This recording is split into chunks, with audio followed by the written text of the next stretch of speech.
அனைவருக்கும் வணக்கம். ஆயுஷ்மான் பாரத் இது மத்திய அரசால கொண்டு வரப்பட்ட மருத்துவ காப்பீட்டு திட்டங்க. இந்த திட்டம் ஒரு வருஷத்துக்கு ஒரு ஃபேமிலியில இருக்கிறவங்க 5 லட்ச ரூபாய் வரைக்கும் பயன்பெறலாங்க. இது முழுக்க முழுக்க ஏழை எளிய மக்களுக்காக கொண்டு வரப்பட்ட திட்டம். ஏற்கனவே இது நடைமுறையில இருக்குங்க. இப்ப இந்த திட்டத்துல ஒரு அப்டேட்டும் கொண்டு வந்திருக்காங்க. அதாவது 70 வயசுக்கு மேல இருக்கிற அனைவருமே இந்த திட்டத்தின் மூலம் பயன்பெறலாம் அப்படின்ட்டு இருக்காங்க. இது இன்னும் நடைமுறைக்கு வரல. 70 வயசு இருந்தா போதுமா, வேற ஏதாவது எலிஜிபிலிட்டிஸ் எல்லாம் இருக்கா அப்படிங்கறதெல்லாம் இன்னும் போக போக நமக்கு கொஞ்சம் கிளியரா புரியும். நான் இந்த திட்டத்தில் அப்ளை பண்ணணும், நான் இது எலிஜிபிளானு தெரிஞ்சுக்கணும், இது எல்லாத்தையுமே நம்ம ஆன்லைன்லயே பண்ணலாங்க. அதுக்கான வெப்சைட்ஸ் இருக்குங்க.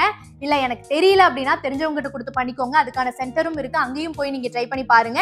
ஏன் சொல்றேன்னா இன்னைக்கு இருக்கிற காலகட்டங்கள்ல ஹெல்த் இன்சூரன்ஸ் அப்படிங்கிறது ரொம்ப முக்கியமான ஒரு விஷயங்க. நீங்க பிரைவேட்ல போய் இன்சூரன்ஸ் போட்டாதான் தெரியுங்க பிரீமியம் அமௌண்ட் ஏஜ் ஆக ஆக எவ்வளவு பே பண்ணணும் அப்படின்னு ரொம்ப அதிகமா இருக்குங்க. சோ இந்த சிச்சுவேஷன்ல எல்லாம் கவர்மெண்ட் இந்த மாதிரி திட்டம் கொண்டு வர்றது கண்டிப்பா வரவேற்கக்கூடிய ஒரு விஷயங்க. நீங்களும் எலிஜிபிள் அப்படின்னு தோணுச்சுன்னா கண்டிப்பா அப்ளை பண்ணி வச்சுக்கோங்க.